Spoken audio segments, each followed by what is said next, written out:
Hey YouTube, this is my Hornady Lock and Load Auto Progressive, and I wanted to show you a couple of things that I've done. There is a big benefit for me to have a case feeder and a bullet feeder. I just never wanted to get them because of the noise that they make, and it's very annoying for me to have that case feeder rattling around as well as the bullet feeder. So what I did was I actually found this setup, which is the standard Hornady Lock and Load Auto Progressive case feeder setup, minus the bar that attaches to the motor that actually feeds the cases down. And what I did was I picked this up from a guy who had shipped his setup, and the actual motor and the bar was in a separate package, and it was all destroyed. He had this set up, this being this little linkage set up in the arm, and all these little pieces here along with this plate. He had that all in a separate box, and it didn't get harmed at all. So anyways, he got paid off for the whole thing. He just decided to sell this. Happened to find it for $100, so I bought it, thinking that I can use it as a case feeder since it's all gravity fed anyways, and I would just have to refill every 25 or so. This is about what that tube holds, about 25. So I thought the same thing might be true for a bullet feeder, and I picked up this RCBS bullet feeder guide along with a couple extra of the tubes. Normally this one tube would feed into a metal sleeve or a spring that would go right up to the bullet feeder. But in this case, again, I don't want to have that because of the rattling noise and the irritation. But I do like the idea that I can reload maybe 20, 25 cartridges and then have to refill. But all that is to say that what it does allow me to do is, it is faster, there's no doubt, but that isn't the reason that I'm doing it. The reason I'm doing it is because I can almost concentrate fully on this powder cock die, and to make sure that the powder is properly being dispensed from the powder drop, and I can focus almost exclusively on this and periodically check other things, but I can almost guarantee myself never to have a squib load or a double charge by doing this. So this is basically the way that it works, and I just have this set up like this. I don't know if you're able to see it. I'll pull it up closer in a little bit, but you can see that this is what I'm looking at primarily, and then a case has been dropped, a bullet has been dropped onto a casing, and I'm able to slide in the case, drop down a bullet, and just focus in on this. Now the way I have this set up is over here is the D-prime die and the sizing die, and then next I have the powder drop, but it also has underneath a powder funnel. And I know there are those PTX expander funnels that fit in the Hornady powder drop, but I use the powder funnel, and that's what they call it, powder funnel. It's a guy who makes them, and he's like an engineer. He sells them direct, and they're very good in that one size is all you need. You don't need 3 individual ones like you do on the Hornadys or the other universal type, and one does the job. And so I use that. Then I have my powder check, which is the Hornady powder cock die, and that just works off of a little band that you set when you have proper powder in your casing, and it should always come very close to that. Now if it doesn't move at all, that means you're going to have a squib load, or you have a squib load in there, meaning you don't have any powder. If it moves up significantly higher, you're going to have a double charge. In any case, you will be able to tell if you have a problem just by keeping an eye on this die, and that is the whole reason why I put this other stuff together. So it actually does what I want it to do. It allows me to just load without too much problems. I like this actual setup. I knew that I would like to have a case feeder and a bullet feeder, but I just thought it's one, it's not worth the expense, because I think this setup, if you bought it, I mean, like I said, I paid $100 for it. If you bought the whole thing, it's close to $300 after you get the accessories that you need to make it work. So anywhere from $250 to $300 is what this is going to run you if you buy this separate. What I did is, like I said, after having this instead of the bar, I just bought some cheap $2.50 little.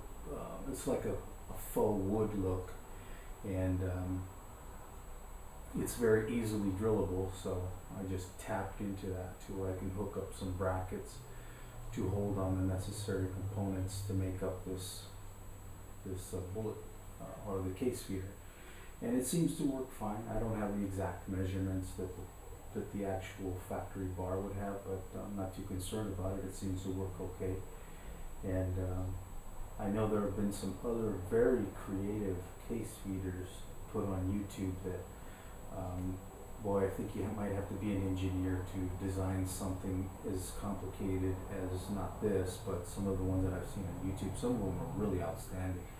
And a couple of them I even emailed the person who put it on to ask them if they had any diagram or a parts kit or something that maybe, we can give it a shot. But the two people that did respond to me, they spent over $125 on their setup, and I just thought I didn't want to spend more money than it would take to actually get something going.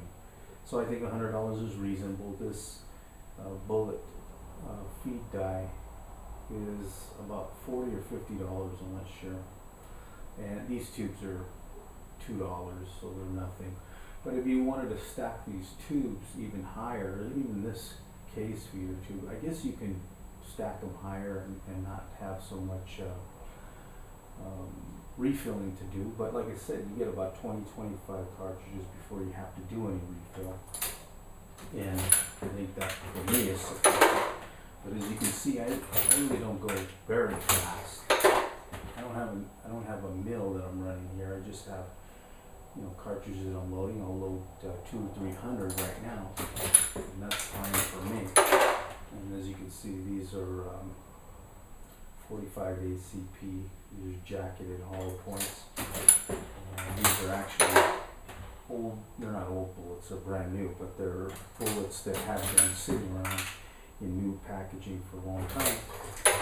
Ever since I got this press, I never loaded these. I always had plated round nose bullets, and I'm just starting to load these that came with the press. I got 1,000 of them when I bought the press.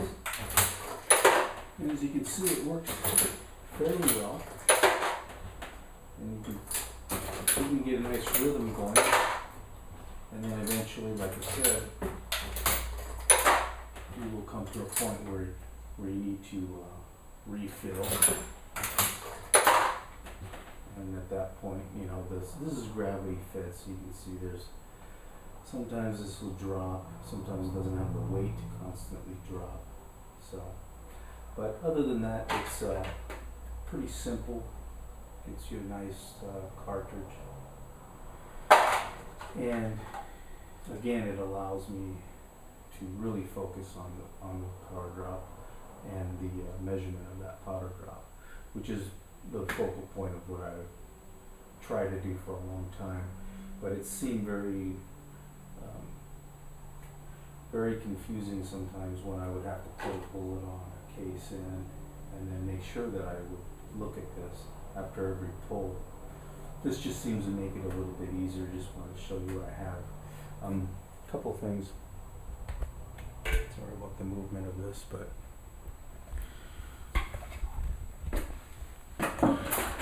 you'll see that I'm going to spin this around. I mentioned the powder funnel.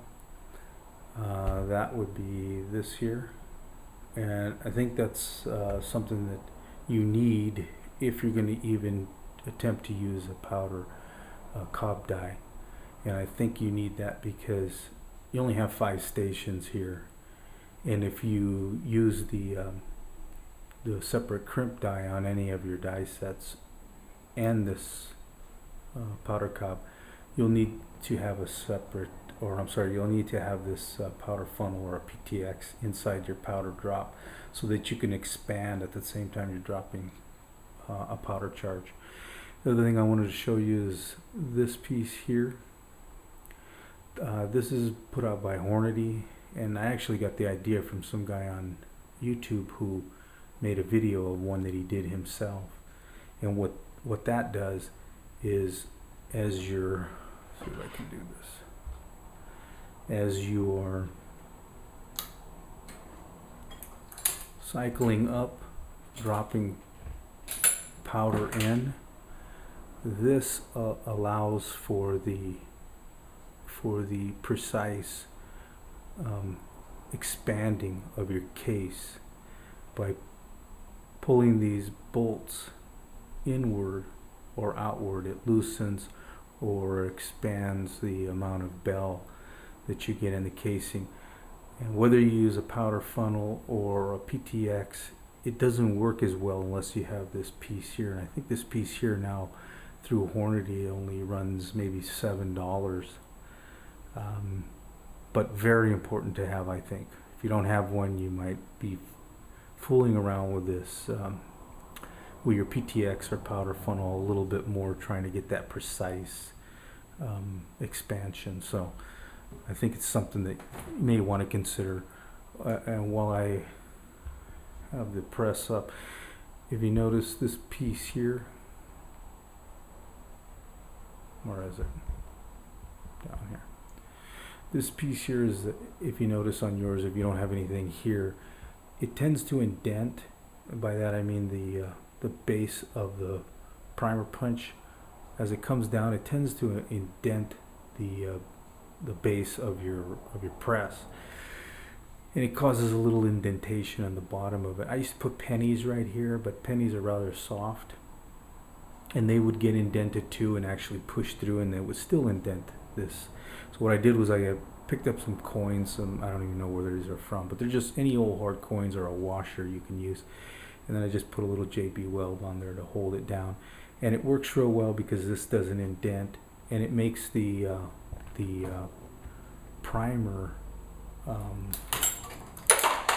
it makes that whole pressing of the primer in a shorter throw and a more positive feel. So you might want to experiment with that technique as far as putting something there if you don't have something there, to get a better feel and to avoid from that that indentation. Because if you keep that going on, you're going to actually have the throw to push that primer in is going to get larger and larger as the indentation into your base of your press gets deeper and deeper. So just something you may want to consider. So that's what I put together. Hope you found it interesting. Take care.